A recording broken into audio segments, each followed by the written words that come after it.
Last question of quadratic equation NCERT exemplar, question number 8 of exercise 4.4 कह रहा है कि at t minutes past 2 p.m.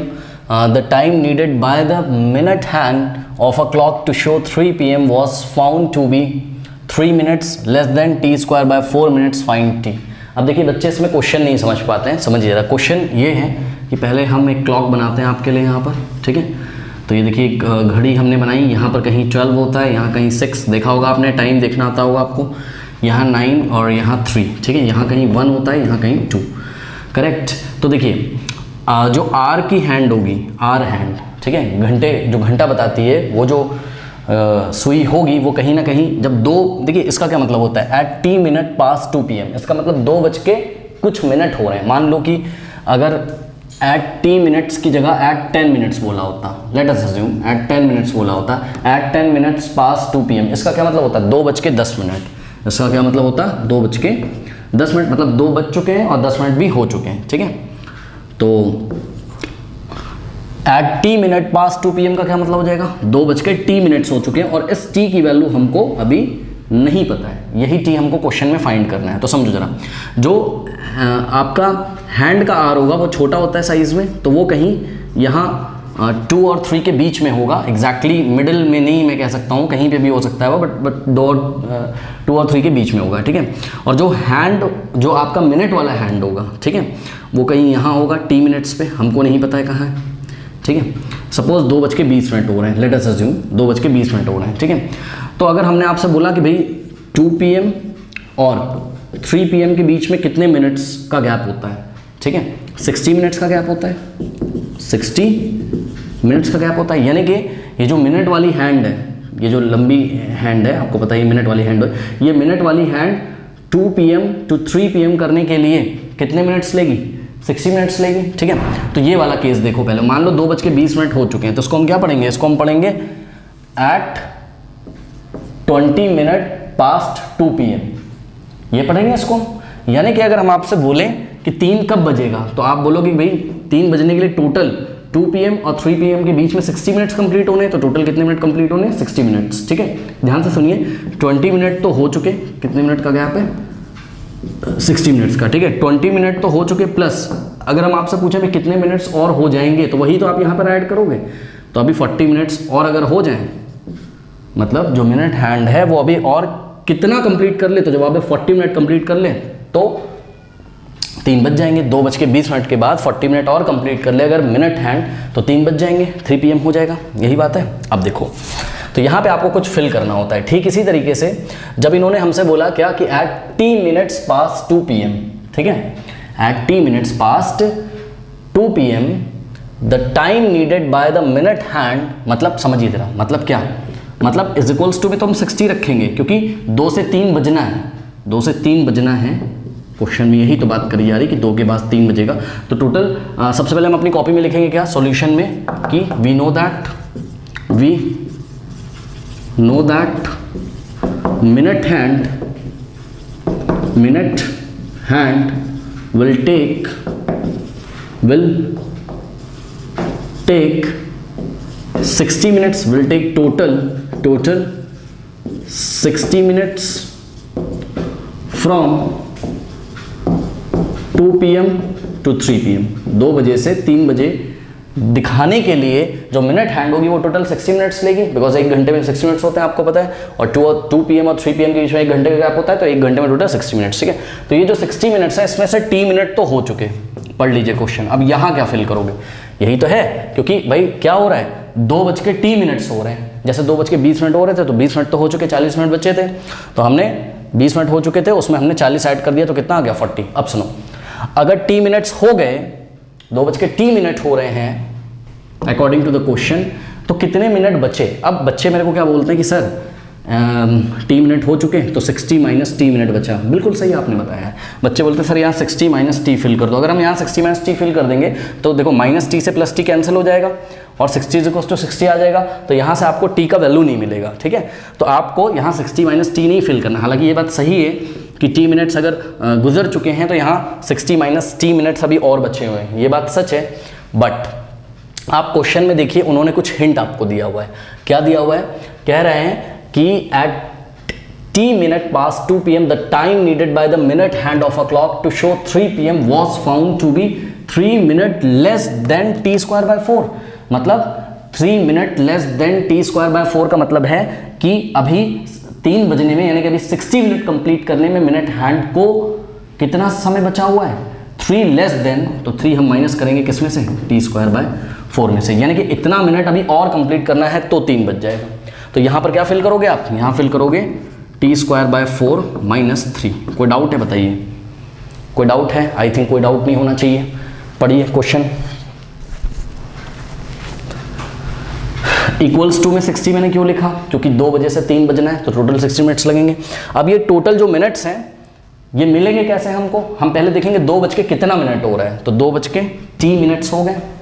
तो हमने बोला कि भाई 60 में से t मिनट्स तो हो चुके हैं, ठीक है, तो t हमने पहले यहाँ लिखा। अब हमने सोचा t में क्या ऐड कर दें कि 60 आ जाए, तो क्वेश्चन में दिया हुआ था क्या, देखिए कह रहा है कि the time needed by the minute hand of a clock to show 3 PM, अभी 3 बजने के लिए कुछ बचा हुआ है। क्या बचा हुआ है, was found to be 3 minutes less than t square by 4 minutes। मतलब अभी जो मिनट हैंड है क्लॉक की वो 3 बजाने में 3 बजे दिखाने के लिए अभी कितना मिनट और कंप्लीट करेगी, 3 minute less than T square by 4।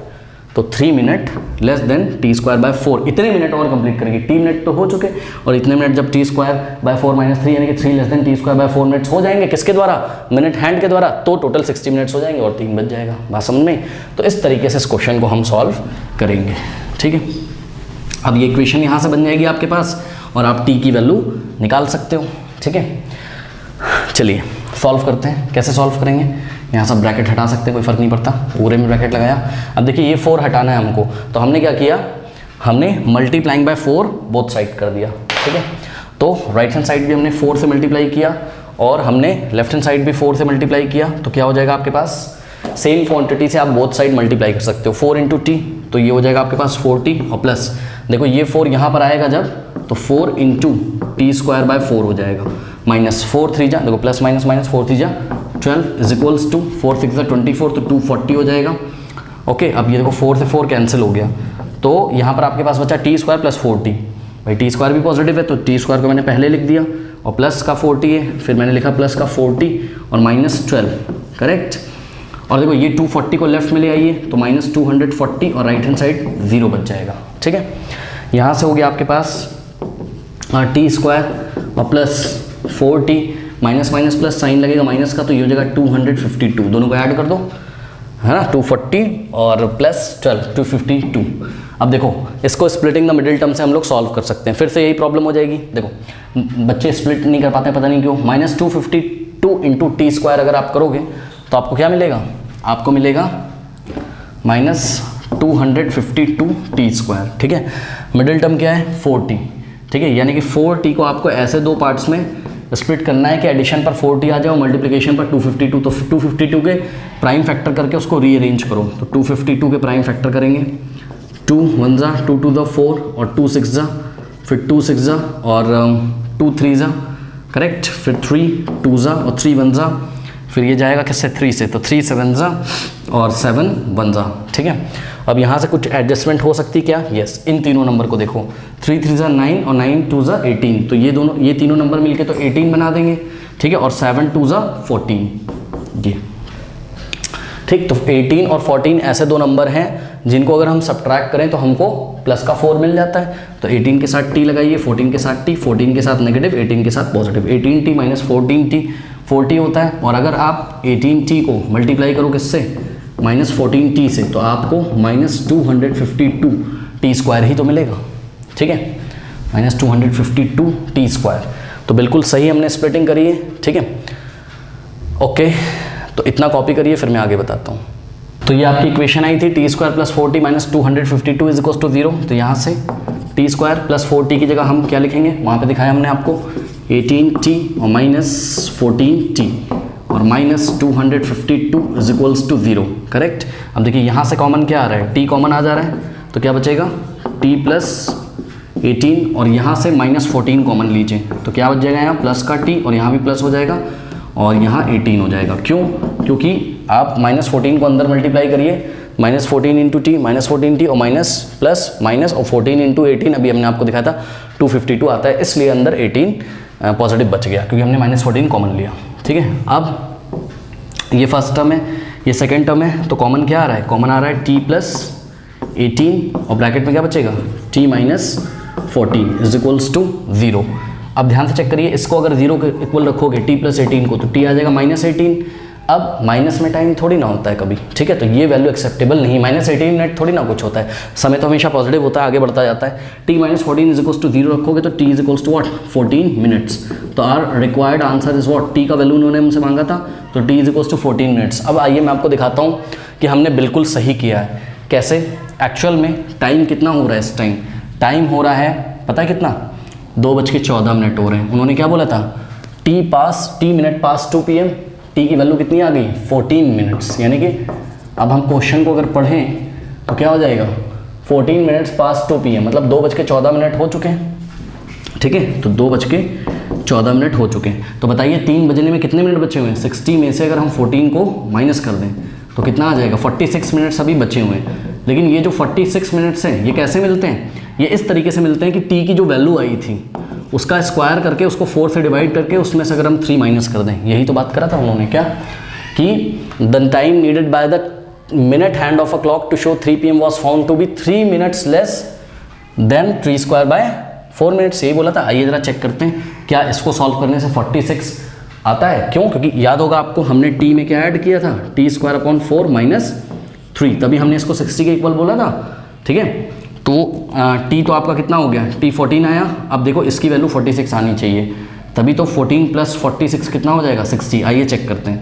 तो t का स्क्वायर, t कितना है? 14 का स्क्वायर क्या होता है? 196। तो 196/4 और -3 4 द यहाँ से 4 16 1 4 16, तो ये आ जाएगा आपके पास कितना? यहाँ कुछ गलती हुई है शायद। 4 4 16 और यहाँ पे जाएगा 3 4 9 36, तो 49 - 3 46। ठीक है, तो बिल्कुल सही आ गया।